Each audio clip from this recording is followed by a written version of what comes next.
Your body is lying to you right now, and you have no idea. 80% of all human communication is nonverbal. That means the majority of what people are telling you has nothing to do with the words coming out of their mouths, their bodies, their faces, their hands. They are broadcasting signals you have been trained your entire life to ignore. But what if you could decode those signals? What if you could walk into a room and instantly know who is anxious, who is confident, who is lying, and who is planning something they do not want you to know about? For 25 years, Joe Navarro worked as an FBI special agent in counterintelligence, catching spies, interrogating suspects, and reading body language, two separate truth from deception. He is one of the founding members of the FBI's elite behavioral analysis program, and he is responsible for training thousands of agents in the art of speed reading people. Today, we are going deep into the science of body language. You are going to learn the exact techniques FBI agents use to read microexpressions, detect deception, and analyze behavior under pressure. By the end of this video, you will never look at another person the same way again. Let's decode the human body, the limbic system. Your brain's truth detector here is something most people do not understand. When it comes to body language, your conscious mind is not in control.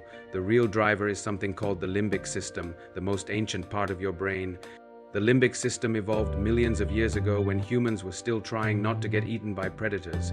It controls your fight, flight, or freeze responses, and here is the critical part: it operates automatically. You cannot fake it, you cannot control it. When you experience stress, fear, or discomfort, your limbic system takes over and produces involuntary physical reactions. Joe Navarro calls these limbic responses, and they are the foundation of reading people.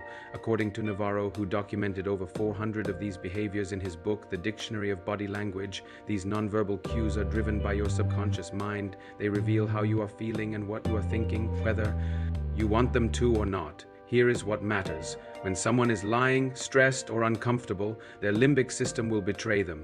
Their body will produce telltale signs. Your job is to learn what to look for, baseline behavior, know normal before you spot abnormal. Before you can detect deception or stress, you need to establish what Navarro calls a behavioral baseline. This is critical. You cannot know when someone is acting unusual unless you first know how they act normally. Think about it. Some people are naturally fidgety. Some people avoid eye contact because they are shy, not because they are lying. Some people touch their neck when they are thinking, not because they are stressed. The FBI trains agents to spend the first 20 to 30 minutes of any interview just observing. They are not interrogating yet. They are calibrating. They are watching how the person sits, how they gesture, how they speak when they are calm.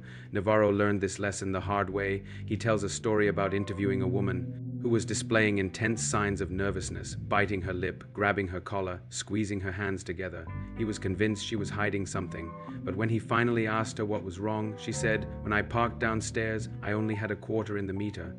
She was not guilty. She was just anxious about getting a parking ticket. That taught Navarro a critical lesson. All you can really say is that you are seeing behaviors indicative of psychological discomfort. The question is, what is driving that? So rule number one, establish a baseline. Watch how someone behaves when they are relaxed. Only then can you spot deviations. The feet and legs, the most honest part of the body here, is something that will change how you read people forever. The feet and legs are the most honest parts of the body. Why? Because most people focus all their attention on their face. They know their face gives away emotions, so they try to control it, but almost no one thinks about their feet. Navarro discovered this during decades of FBI work. He says the feet and legs reveal intention, comfort level, and true feelings more reliably than any other body part. When people are comfortable, their feet point toward what they are interested in. When they are uncomfortable, their feet point toward the exit. Here is a practical example. You are in a meeting and someone says they agree with you, but their feet are pointed toward the door. Their body is telling the truth. They want to leave. Their words are lying. Similarly, when people are nervous or stressed, their legs will often bounce, jiggle, or shift weight constantly. This is called a pacifying behavior, a way to release tension. If someone suddenly starts doing this during a specific question, that is a red flag.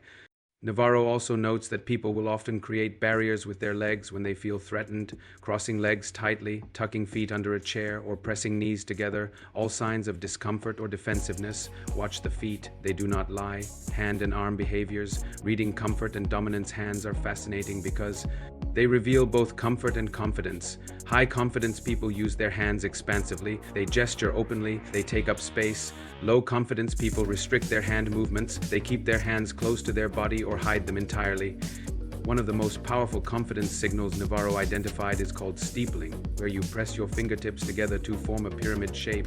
This is a universal sign of confidence and authority. You will see lawyers, CEOs, and politicians do this constantly. It signals, I know what I am talking about. Conversely, when people feel uncertain or stressed, they engage in what Navarro calls pacifying behaviors. These include rubbing the neck, touching the face, wringing hands, or playing with objects. These are subconscious attempts to self-soothe. One of the most reliable stress indicators is neck touching. When someone is uncomfortable, anxious, or lying, they will often reach up and touch or massage their neck. This happens because stress increases body temperature, and touching the neck helps cool the carotid artery. It is an automatic limbic response. Another telltale sign is hand wringing or finger interlacing. When people are anxious, they will often press their hands together tightly. The more stressed they are, the tighter the grip. Here is the key. One behavior means nothing, but if you see clusters of behaviors, multiple stress indicators happening simultaneously, that is when you know something is off. The torso, ventral fronting, and shielding your torso is surprisingly expressive. Specifically, the ventral side, the front of your body, reveals who and what you feel comfortable with. Navarro explains that when people like someone or feel comfortable, they will turn their torso toward that person.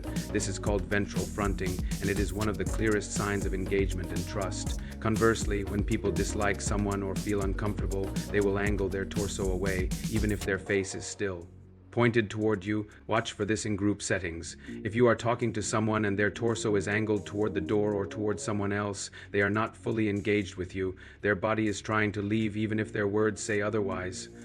Another critical torso behavior is shielding. When people feel threatened or defensive, they will create barriers between themselves and the perceived threat. This could be crossing arms, holding a bag or laptop in front of their chest, or even placing objects like a coffee cup or phone between themselves and you. Now be careful here.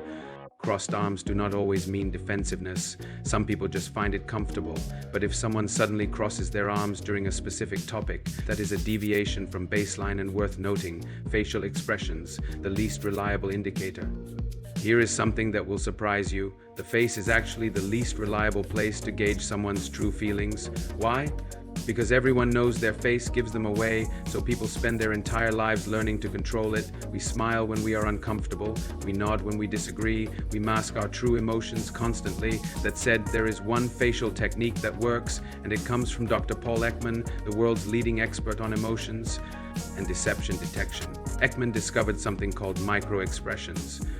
Microexpressions are involuntary facial expressions that last between 1/25th of a second and half a second. They are so fast that most people miss them entirely, but if you are trained to spot them, they reveal concealed emotions. Ekman identified 7 universal microexpressions: happiness, sadness, anger, fear, disgust, surprise, and contempt. These expressions are hardwired into the human brain and appear across all cultures, from modern cities to remote tribes in Papua New Guinea. The critical discovery Ekman made is this: when someone tries to conceal an emotion, a micro-expression of their true feeling will flash across their face before they can suppress it. This happens because some facial muscles are more difficult to control than others. Automatic displays of emotion produce what Ekman calls nonverbal leakage. Ekman famously analyzed footage of a psychiatric patient named Mary who had attempted suicide and was asking to be released from the hospital. She claimed she was feeling better, but when Ekman reviewed the footage frame by frame, he found a micro-expression of intense anguish, just 1/12th of a second, quickly covered by a smile. She was lying about her emotional state. The Transportation Security Administration in the United States has deployed thousands of behavior detection officers at airports specifically to spot microexpressions and other signs of stress or deception. Now here is the catch. Detecting microexpressions requires training. Ekman created an online training tool called MET, Microexpressions Training Tool, which teaches people to recognize these fleeting emotions.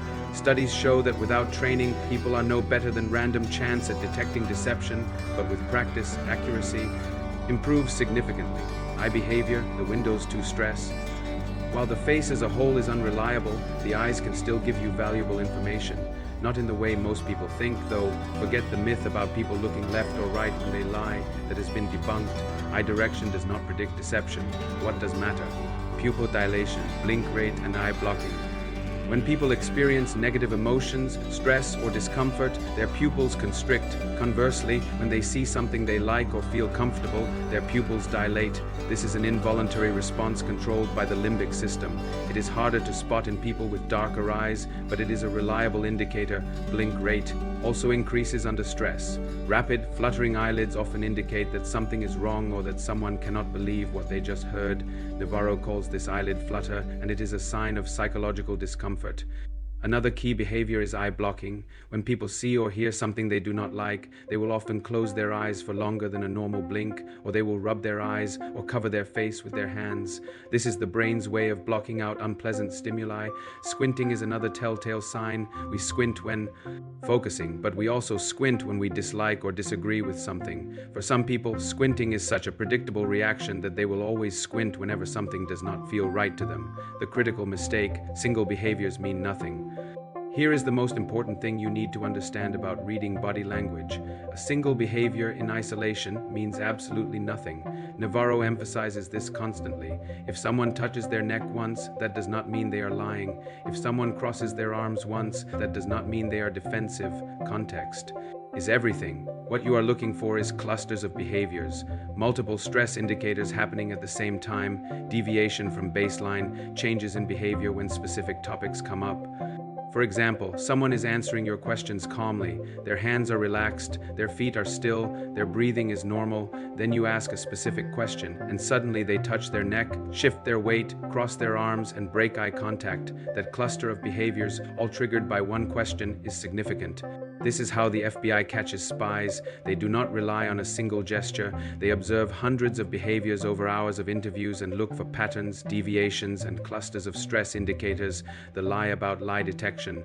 Before we wrap up, let's address the biggest myth in body language. There is no single behavior that definitively proves someone is lying. Navarro is adamant about this. You cannot convict someone on body language. You can only use it to guide an investigation. The average person has only a 54% accuracy rate when trying to detect lies, barely better than a coin flip. Even trained professionals struggle. Research shows that most people, including police officers and judges, perform poorly at lie detection unless they receive specialized training. Ekman found that out of 20,000 people he tested from all walks of life, only 50 had the natural ability to spot deception without training. He called them truth wizards. Most of us are not wizards. What body language can tell you is this: someone is experiencing psychological discomfort. Something is stressing them out. They are anxious, nervous, or uncomfortable. Your job is to figure out why. Is it because they are lying? Maybe. Or is it because they are scared of being falsely accused? Or worried about a parking meter? Or just naturally anxious? Body language gives you leads, not conclusions. It tells you where to dig deeper, what questions to ask, and when someone's behavior does not match their words. But it is not a lie detector. Practical application: how do you see this? So how do you actually use this information in real life? First, start observing. Most people go through life completely blind to nonverbal communication. They focus only on words. Start watching people's bodies, watch their feet, watch their hands, watch for deviations. Second, establish baselines. When you meet someone, spend the first few minutes just observing their normal behavior. How do they sit? How do they gesture? What is their natural level of eye contact? This is your reference point. Third, look for clusters. One behavior means nothing. 3 behaviors happening at the same time. That is worth paying attention to. Fourth, note deviations. If someone who has been calm suddenly becomes fidgety during a specific topic, that tells you something. Their body is reacting to that subject. Fifth, ask follow-up questions. If you spot stress indicators, do not accuse, just probe gently. You seem tense when we talk about this. Is everything okay? Often people will reveal more when you give them permission to be honest. Sixth, practice. Reading body language is a skill. The more you do it, the better you get. Joe Navarro spent 50 years studying nonverbal behavior. Paul Ekman spent decades analyzing facial expressions. You will not master this overnight, but you can start. Noticing patterns immediately. Conclusion: your body is a truth machine. It broadcasts your emotions, your comfort level, your intentions, whether you want it to or not. The limbic system does not lie. Most people go through life completely unaware of the signals they are sending and completely blind to the signals others are broadcasting, but now you know better. You know to watch the feet, the most honest part of the body. You know to look for hand and neck pacifying behaviors under stress. You know that the torso reveals engagement and comfort. You know that microexpressions can betray concealed emotions. You know that clusters of behaviors, not single gestures, tell the real story. This is not about becoming paranoid or assuming everyone is lying. It is about becoming more observant, more aware, more attuned to the unspoken language that surrounds you every day.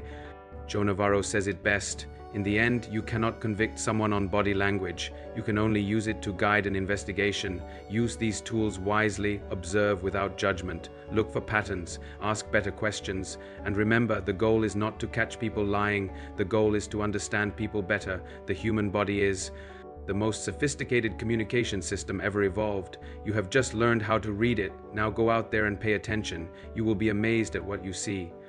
If you found this video valuable, drop a comment and let me know which body language technique you are going to start using first. And if you want more science-backed strategies for reading people, understanding psychology, and improving yourself, hit that subscribe button. Thanks for watching. Now go master the silent language.